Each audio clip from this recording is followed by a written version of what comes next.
thank you for your continued interest in justice for our daughter, who was taken from us 10 years ago.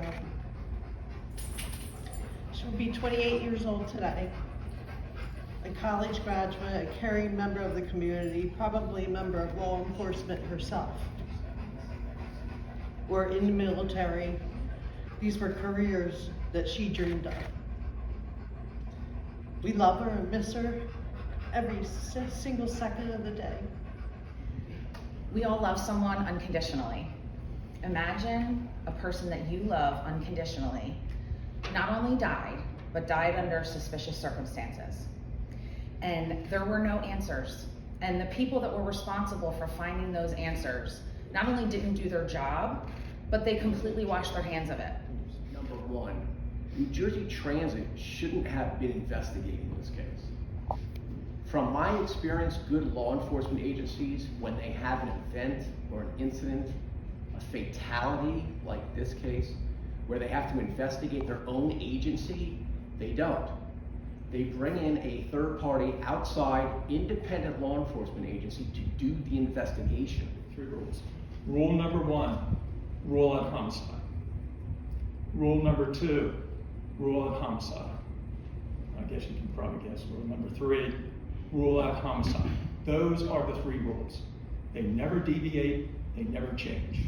It's always the same. Even if you get a natural disease case, we always tell each other, we speak it again and again and again and again, rule out homicide, because things can change in a dime.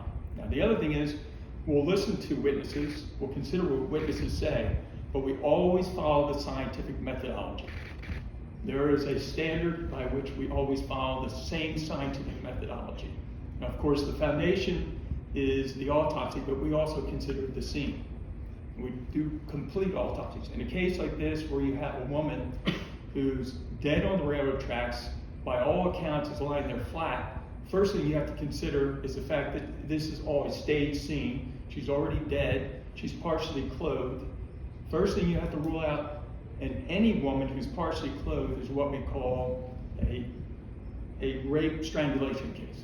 Using advanced forensic tools and techniques that were not previously available in this investigation, our team performed a full file system extraction of Tiffany's phone. This allowed us to recover previously inaccessible content. Among the data recovered were communications indicating Tiffany was subjected to bullying, ridicule, and messages related to her sexual orientation. We also examined the phone's location data, and I prepared a map behind me to illustrate some key locations. Here, the green dot, we have the residence. The orange dot, we have the shoes and headband. And then we have the body recovery location in red there. Also marked on this map is a cell tower positioned between the home and the recovery site. And this is really critical. Tiffany's phone was connected to the south-facing antenna of that tower, the one that's directed at the home. In forensic investigations like this, data from that tower can be critical.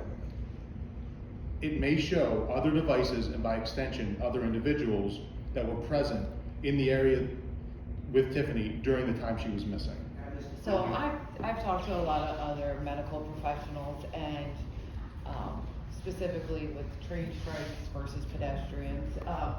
And on the initial impact there, where you see here with Tiffany's, the scene there, the initial impact is not usually the large blood splatter or the like almost pool of blood as you see here. We've been doing this for the county for about 12 years now. Normally, a pedestrian versus a train, the body is still mostly intact, fully clothed, typically, standing in front of a train, and unfortunately this was not the case.